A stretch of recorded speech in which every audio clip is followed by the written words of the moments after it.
Hello and welcome to the HOTL Cast. I'm Kyle. I'm Matt. And I'm Ryan. And Mark's here. Mark's here. Alive and well. You know who else is not here, though? That it's not here? A lot of people. The Westwood Mall Hippo. That's true. Oh, my we should, goodness. Like Photoshop it onto thing. the table, like right here. Yeah, so like it's still at the mall. It didn't move. No. It was a rumor that then went crazy with AI. Yeah, it's been hilarious though. This rumor comes back every couple of years where somebody's like, did they sell the hippo? And it's like, no, it's still I mean, in the mall. There's nothing that else nobody in that goes to. mall. I mean, I went to that mall the other day just because like I was like, I wonder what's over the mall. There's nothing. Nothing. There's nothing no. there. It's sad.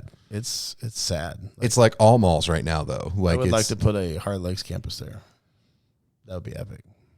That would be. Let's do it. Let's do The it. lobby would be huge, and we would have the Westwood Hippo. Hang on. Does the hippo convey with the property? Because that's an important question. I don't know. Someone's gonna steal it. I think it's gonna get stolen. We bought them all. It's just a matter of time. It's way too famous. So now we're gonna have a HOTL hippo and a HOTL axolotl. Well, here's the thing. I HOTL think Hippo. I think the Westwood Hippo is an idol.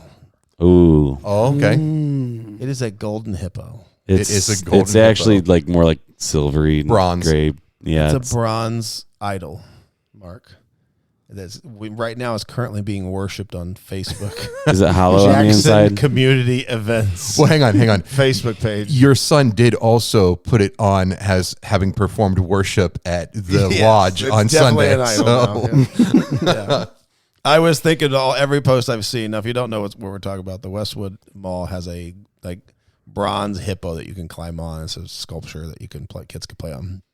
And so it supposedly went missing, and then people started putting in AI everywhere, at businesses, on tow trucks, on our stage, worshiping at leading worship at wildfire worship for the youth group. I just saw that my hair salon just put it on getting curlers, came in for getting a perm. So today, Virginia, Coney Island. He is enjoying a hot dog. Yeah, it's going everywhere. It's going crazy. So, but it's an idol, right? As people are worshiping this hippo. So I think worshiping might be a stretch here, but okay. It's a giant bronze idol that people are just spending their time focusing on. Let's say that. So That's fair. yeah, but no, it's kind of funny if you see the post. The posts are clever. Some of them really have gone the nth degree. I think I prefer the ones where it looks like the actual hippo in the mall, not the ones where it's dancing on stage or getting a perm. But it's just they found a creative way to incorporate the hippo. So yeah, but I don't know. I thought of it to myself. We should do something for the hippo at church, and then I was like, nah. We're all just outside. We're just on the edge of the county. Like we're almost into another county, and then like next thing I know, it's on our stage leading worship. So there it is. So yeah, the hippo, because we don't really go to that side of town ever. Like we don't really have a lot of people from that area of Jackson. That's kind of the other side of town. So. When you say you mean from the Brooklyn campus? Brooklyn campus, yeah. I mean, even Jackson campus, we don't have a lot of people from that area of town. Yeah, we do. We have more now than we used to. From the Westwood Mall area? Yeah, David and Katie are out that way. Oh, okay. Well, have they always lived out there? Yep. They used to live basically across the street before they moved to Oh, cool. Well, apartments nearby. Sorry, David and Katie. I apologize. I didn't know you lived out by the Westwood Mall. Say hi to the hippo for me.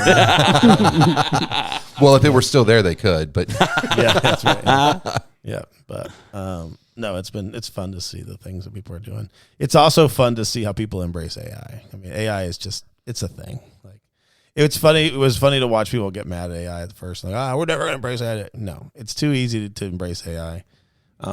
I was using AI to guess a name of someone this weekend.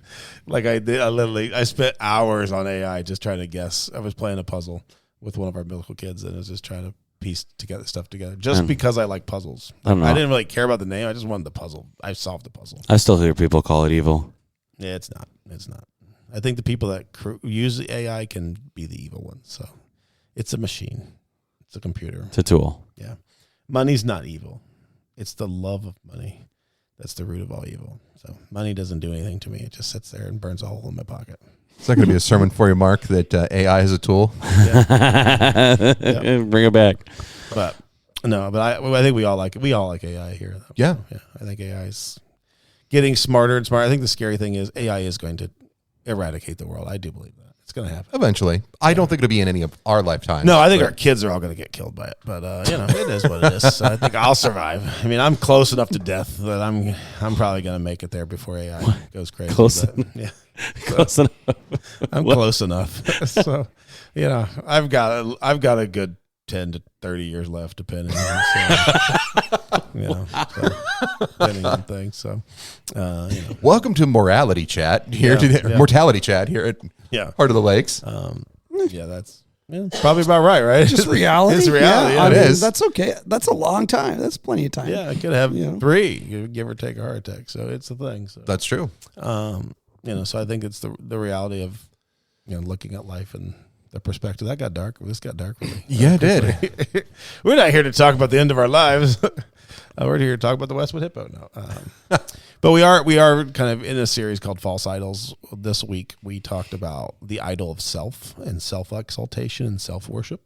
And I think that's really idol worship comes back to the fact that we believe we are God. We are our own God. Whether we like to say it or admit it, we act as if we are our own God. We live to please ourselves. We live to exalt ourselves. We live to have whatever we want for ourselves, which is kind of what you do in worship of a God. So if you're doing it for yourself, you're worshiping yourself.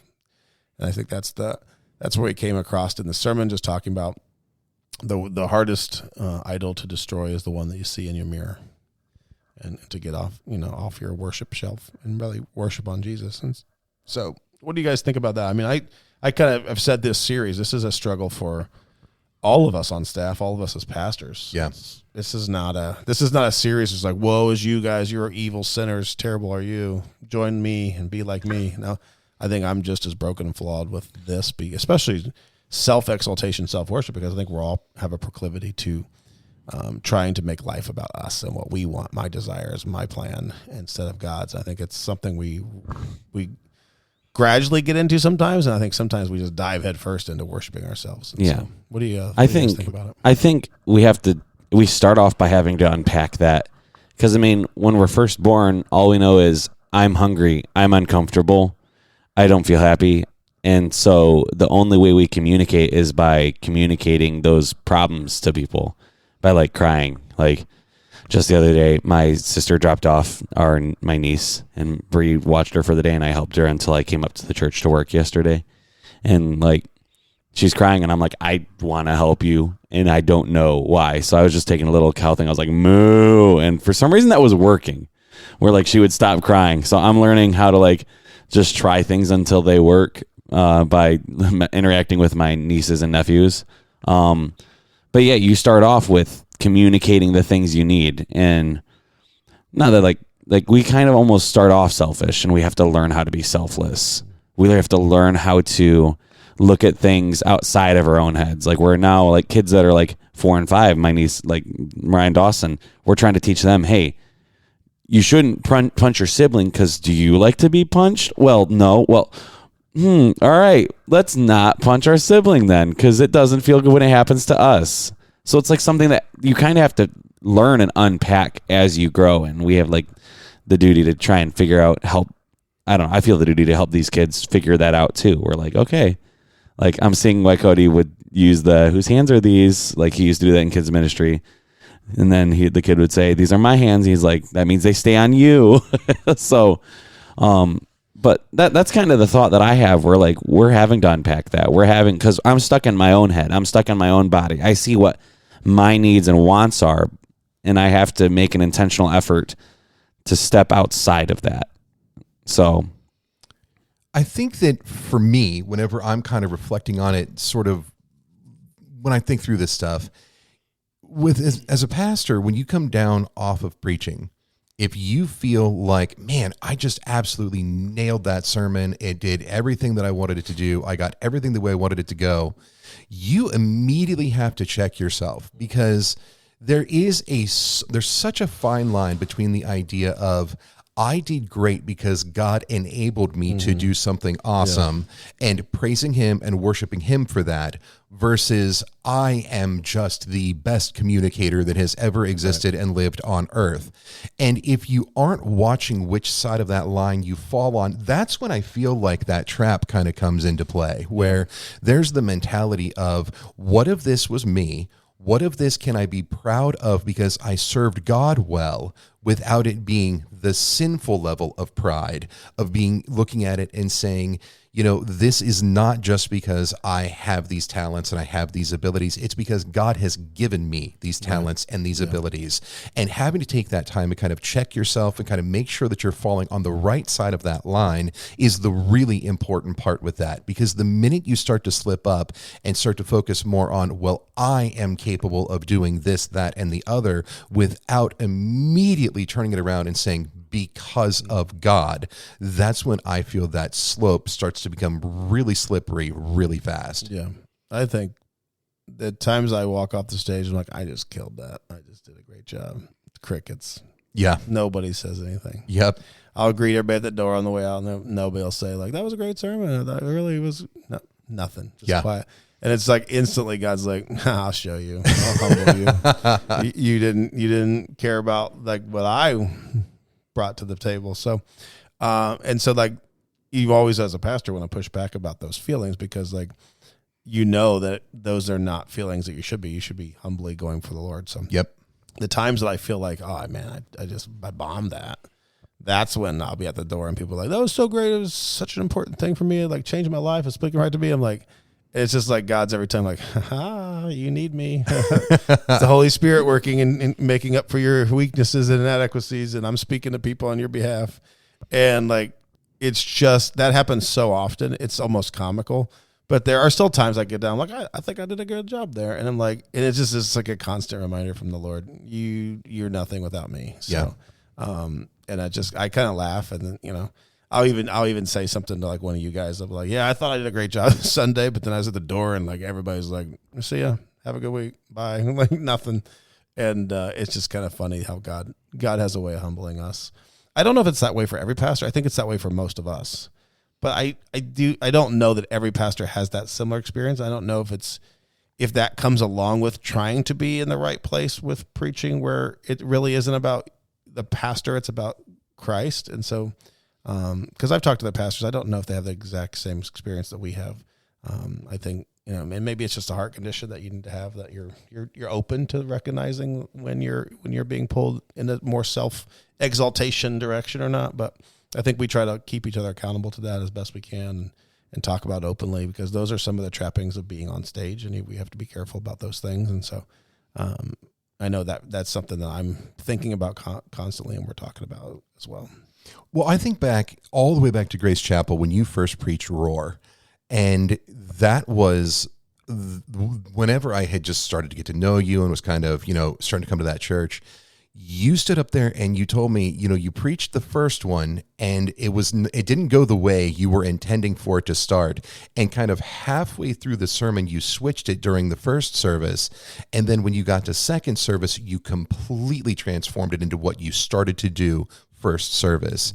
And I think that's another really key component of being a pastor is you step up onto that stage and you might have had all of these thoughts of what you were going to say throughout the week, what you were going to do, the direction it was going to go. And if you get locked into that without saying, God, this is not my sermon, this is your sermon. This is my being willing to stand here and preach the words you want me to speak to the people you have in front of me right now. There is a willingness of obedience, a willingness of humility, where you step into that role and you take that time and you say, God, empty me out, get me out of the way, use me for whatever you need. And the way that transformed that sermon for you, there were so many people that were coming up and saying, wow, that was just so what we needed to hear. There were discussions happening. There were amazing things that came of it.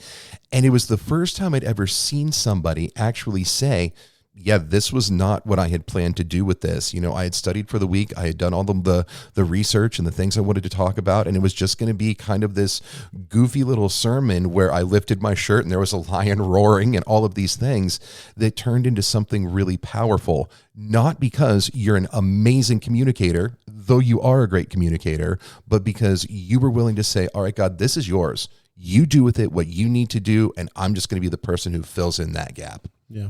And I think we have to do that in all areas of our lives. I think that's why the importance of talking about idols and talking about worshiping ourselves, because we, you know, it's not just getting on stage and speaking to people. We try to put ourselves forward in everything that we do, work, play, hobbies, home, you know. We try to exalt ourselves because we think that exalting ourselves brings us joy and happiness, but it really just brings us chaos, I think. So I think the goal is, if we exalt God, we can have all those things if God wants that for us and we stay in the right place with him. And I think that's where, you know, trying to stay content in life is better than trying to pursue happiness. Seek first the kingdom, right? Yeah. That's like balance is what I, kind of hear what I hear you saying. Yeah, I was thinking about this as we were kind of talking, and yeah, I think most of my life I did worship myself, but on kind of both levels, right? Like these like idle wishes that I demand the world fits in this box that I have, and in order to me to be comfortable, right? And so as long as the world does what I need the world to do, I can be okay. Yeah. And it is a sense of dependency. I can think about most of my life, I was either the coolest, the smartest guy in the room, I was amazing, or I was the lowest, biggest piece of garbage that ever walked the earth. But either way you looked at it, I still worship myself. Yeah, you can still worship yourself and your life be falling apart. Yeah, addicted to being awesome and addicted to being, just nothing. Yeah. And, it's interesting just seeing that idea. I mean, how the language I use is just like idle wishes. Have these idle wishes, like the world needs to be this way, or I need to be this way. In a sense, I'm playing God, right? And all that causes in me is a boatload of grievances. And then I end up feeling hopeless, defective, and alone because I end up feeling disconnected. And for me, I think I spent a lot of my life like that because it's a sense for me like this idea of like a lesser God, right? Or like false idols, false gods. I think I made myself a false God for a long time. And that's why I kept, looking for diamonds in the sandpit. Just never found it until I found the real God and when was able to connect with Jesus in a way that I never experienced before. And I think that's why these false idols are so important to note, because I think most of us, at least me for a long time in my experiences, I didn't know what I didn't know. I thought I spent a lifetime, I spent almost 2.5 decades searching for God, and I didn't even know what I was looking for.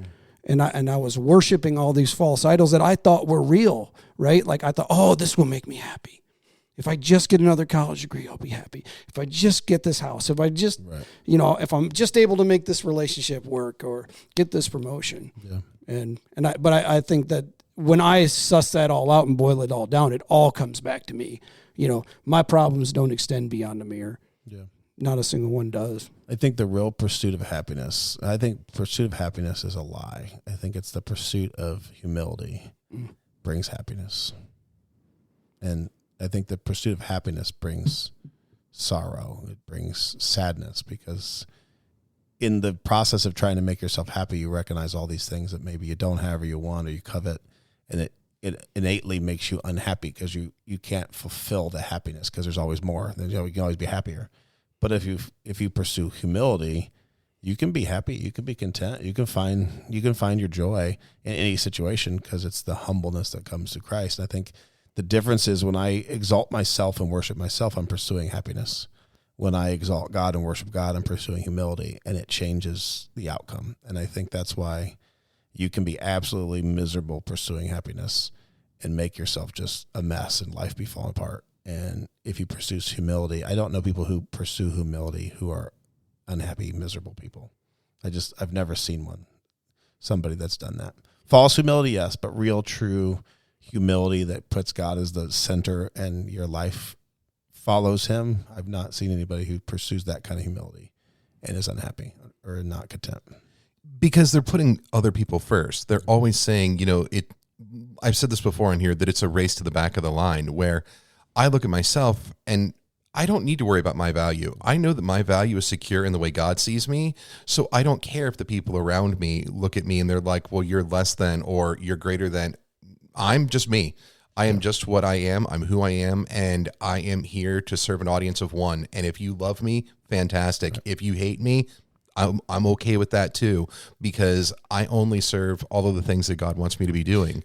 And I got to be honest, the person in this room that I feel embodies that mentality the most is right over here with Ryan. Yeah. Because I've heard him say so many times something to the effect of, someone will come up to me and say, well, you wronged me. You did this. You must hate me. You're all of these things and you're a terrible person. Yeah, you're probably right. You step Parts into of that. me, man. Parts of me. Yeah. For sure. You step into that in such a way unlike anyone I have maybe ever met, because you grab onto that with both hands and you're like, yeah, there are times that I'm going to do terrible things and I'm going to wrong you and you're going to be mad at me. And I'm not trying to do those things, but I recognize that it's there, that's a part of me that exists. And I'm sorry for that, but it's still who I am. And you grab onto that in such a way where you look at it and you're like, I will absolutely apologize as soon as there's something that I have said or done or been or whatever. And it's so refreshing. Whenever I first met you, I'm like, this guy's different in the best possible way. Thanks, Matt. Yeah. I mean, it's a lot. I think it's a significance thing. I spent most of my life being the most significant person in the room and not giving two hoots about the consequences of my behavior. I would not think about the future. I would think about the now and what made me happy. And I do what I want when I want to do it. And I wouldn't do what I didn't want to do when I didn't want to do it. Were you happy? And I was miserable. It led me to the point where I wanted to be done doing this, And so, I think it's a significance thing. And, these days when I tell people, like, yeah, somebody's like, man, I don't like you. Hey, I get it. Sometimes I don't like me. I can roll with that. But the same idea is, I tell people, like, I'm insignificant. Like, I'm just an ordinary, regular dude. Like, I'm nobody. People are like, oh, no, you don't got to build me up. Like, I'm 100% cool with where I'm at, It's a balance thing, though, right? Like, life is one big balance, and we're always trying to maintain equilibrium, and the world's always going, no, come here, shiny thing, squirrel moment, come this way. And that's why I always talk about bumpers, right? I mean, that's what we all are for each other. We're bumpers. As soon as we hit that gravel on the side of the road, that's a bumper going, oh, course correct. Right. Yeah. I think you can find happiness in faithful humility. Yeah. And that's where you find it.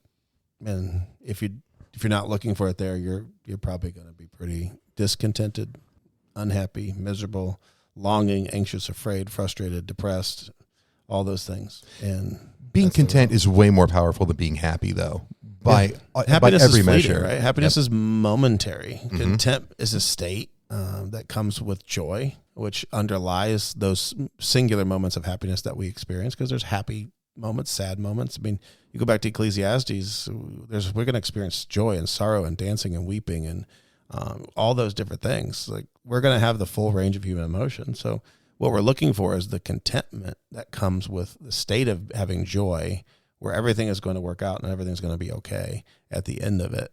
And my friend Mike, who attends church he's down in Florida right now, will be back here in a few months. He kept saying the whole time, this is not an internal problem. And I think it's not an internal problem, and it's not an eternal problem. I think it's both ways. When I look at it, like, most of the problems we have are external. They're not internal. Don't internalize them. Don't make it a thing.